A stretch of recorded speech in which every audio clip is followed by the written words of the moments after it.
আমার দেহ আমার সিদ্ধান্ত, আমার হাত মুখ পা দিয়ে যা ইচ্ছা তাই করবো। আমি কি বিবস্ত্র হয়ে জনসম্মুখে যাব? আমার দেহ তাই, সেটা আমার সিদ্ধান্ত। ব্যক্তিগত স্তর কোন জায়গায় নিয়ে গেলে আমাদেরকে চিন্তা করতে হবে। এবার চলে আসি পারিবারিক লেভেলে।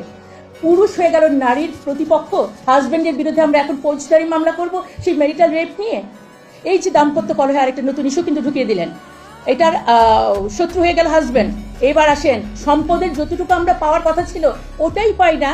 নারীরা বাবা এবং ভাইয়ের সাথে, সেটা নিয়ে কিন্তু অনেক ভাইদের সাথে অনেক ধরনের কলহ আছে। এখন আপনি আমাকে আরো 1 ডিগ্রি বাড়িয়ে দিলেন। মানে পরিবারে হাজবেন্ড, ভাই, বাবা সবাই আমার শত্রু হলো। এবার চলে আসি সমাজ লেভেলে। সেখানে কি হলো? পতিতাবৃত্তিকে করে দিলেন আপনি লিগাল পেশা হিসাবে। একদিকে স্বামীর বিরুদ্ধে আমরা দিব ফৌজদারি মামলা মেরিটাল রেপের। বেচারা কেন তখন সংসার করতে যাবে? উনি তো পতিতালয়ে চলে যাবেন, সেখানে তো আর মামলা খাওয়ার কোনো ভয় নাই। এবং ইদানিং আমাদের অনেক ছাত্রীদেরকে আমরা বিভিন্ন হোটেলে দেখা যায় ধরা পড়ছে পুলিশের কাছে। এটাকে যখন আপনি লিগাল করে দিলেন, তারা পার্ট টাইম টিউশনির মতো এটাতে চলে যাবে। তখন কোনভাবে সামাজিক নৈতিকতার জায়গাটিকে আমরা ধরে রাখবো? ব্যক্তিগত লেভেল, পারিবারিক লেভেল, সামাজিক লেভেল ক্লিয়ার। এবার চলে আসলাম আমি রাষ্ট্রীয় লেভেলে। এটি একটি ইহজাগতিক প্রতিষ্ঠান, অবশ্যই তাই। তাদের সাথে ধর্মের কোনো সম্পর্ক নাই, কিন্তু আমাদের বক্তব্য হচ্ছে শুধু রাষ্ট্র কেন, ধর্ম ছাড়া কোনো প্রতিষ্ঠান টিকে থাকতে পারে না।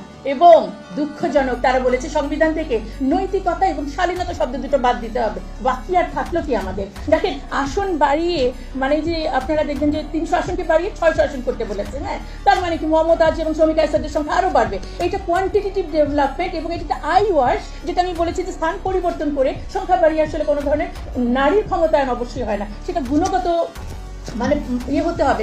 যেমন গত পার্লামেন্ট বা গত 15 বছরের পার্লামেন্টে আমাদের প্রধানমন্ত্রী, স্পিকার, আমাদের বিরোধী দলের নেত্রী, তারা সবাই নারী ছিলেন। আমরা কি দেখলাম? একজন নারী নেতৃত্ব ফ্যাসিবাদের অনেক পুরুষ ফ্যাসিস্টকেও তিনি ছাড়িয়ে গেছেন। তো সুতরাং সংখ্যা ভিত্তিক এবং পজিশন ভিত্তিক কাউকে বসালে সেটা ক্ষমতায়ন বলা যায় না। এবং লাস্ট যেটা বলা হলো, মৃত্যুদণ্ড বাতিল করতে হবে। তার মানে কি দাঁড়ালো? একেবারে সাজাই আমরা ব্যক্তিগতভাবে আমি স্বেচ্ছাচারী হয়ে উঠতেই পারি, সামাজিক মূল্যবোধ এবং ধর্মকে আমি তোয়াক্কা না করতেই পারি, এবং যত বড় অপরাধ হোক আমাকে মৃত্যুদণ্ড দেওয়া যাচ্ছে না। সুতরাং এর চেয়ে বড় অরাজক অবস্থা আর কি হতে পারে?